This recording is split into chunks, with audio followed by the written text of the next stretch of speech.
História da Redenção, capítulo 49. Deixando de progredir. A reforma não terminou com Lutero, como muitos supõem. Ela haverá de prosseguir até a conclusão da história terrestre. Lutero tinha uma grande obra a fazer, em refletir a outros a luz que Deus permitiu brilhasse sobre ele. Todavia, não recebeu toda a luz que devia ser dada ao mundo. Desde aquele tempo, nova luz tem continuamente resplandecido sobre as Escrituras, e novas verdades têm sido constantemente reveladas. Lutero e seus colaboradores executaram um nobre trabalho para Deus, mas, tendo vindo eles da Igreja de Roma e tendo eles próprios crido e defendido suas doutrinas, não seria de esperar que pudessem discernir todos os seus enganos. Seu trabalho foi quebrar os grilhões de Roma e dar a Bíblia ao mundo, embora houvesse importantes verdades que deixassem de descobrir, e graves erros a que não renunciaram. A maioria deles continuou a observar o domingo e outras festas papais. Na verdade, eles não consideravam como tendo autoridade divina, mas criam que devia ser observado como dia de culto, geralmente aceito. Havia alguns entre eles, entretanto, que honravam o sábado do quarto mandamento. Entre os reformadores da Igreja, um lugar honroso deve ser dado a todos aqueles que foram firmes em reivindicar uma verdade geralmente ignorada, mesmo pelos protestantes, aqueles que mantinham a validade do quarto mandamento e a obrigação do sábado bíblico. Quando a Reforma varreu as trevas que pairavam em toda a cristandade, os guardadores do sábado foram postos em foco em muitas terras. Os que receberam as grandes bênçãos da Reforma não foram avante na trilha tão nobremente aberta por Lutero.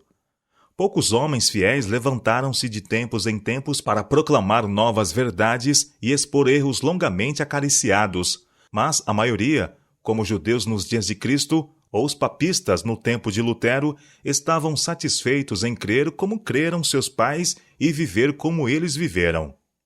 Dessa maneira, novamente a religião degenerou em formalismo, e erros e superstições que teriam sido postos de lado, tivesse a Igreja continuado a andar na luz da Palavra de Deus, foram retidos e acalentados.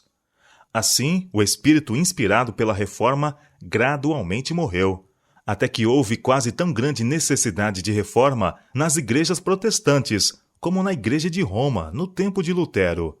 Havia o mesmo estupor espiritual, o mesmo respeito pelas opiniões humanas, o mesmo espírito de mundanismo e a mesma substituição dos ensinamentos da Palavra de Deus por teorias humanas. O orgulho e a extravagância eram nutridos à guisa de religião. As igrejas tornaram-se corrompidas através de suas alianças com o mundo. Assim se degradaram os grandes princípios pelos quais Lutero e seus fiéis colaboradores tanto fizeram e sofreram.